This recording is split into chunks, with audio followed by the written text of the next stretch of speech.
Would you be interested to know how to change a Gantt chart from this into a PowerPoint flowchart diagram like this? Well, in this short video, we'll show you how to do this using Copilot AI.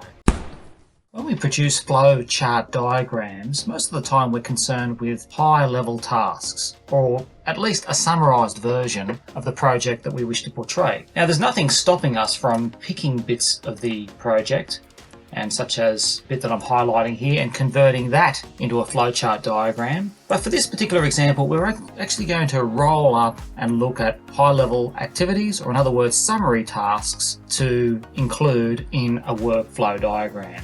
Now, to get this, go to your View tab and then select Outline. And we're only going to be concerning ourselves with the Level 1 outlines, or those Level 1 summary tasks. And when we do that, you can see it condenses that to the summary tasks as so. So what we're going to do, we're going to select this information and then Control-C to copy, and then we're going to jump into our Copilot application. We're in Copilot now, and you can see that I've created a new chat and included these instructions. Please create a flowchart that I can use in MS PowerPoint using the following data from MS Project. So what we're going to do is use Control-V to paste those details from MS Project and then activate the command.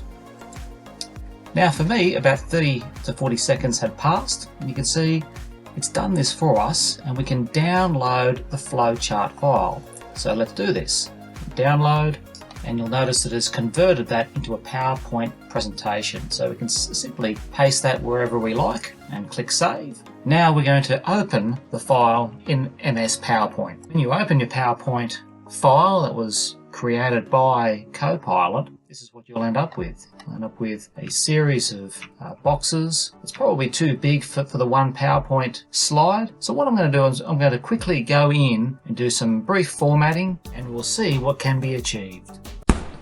After 7 to 8 minutes of formatting and adding some arrows, you can see here that I've added a nice, neat little workflow diagram over 2 slides, which nicely demonstrates and graphically represents our project schedule and Gantt chart. So in a matter of minutes, you can appease your graphically motivated audiences to really understand your schedule. And it's also a great way to include in reports such as Word documents. So a great process using available tools to add to your project management repertoire. Thank you for watching. We'd love to hear from you. Please subscribe, and please feel free to leave a comment. We'd love to hear your feedback.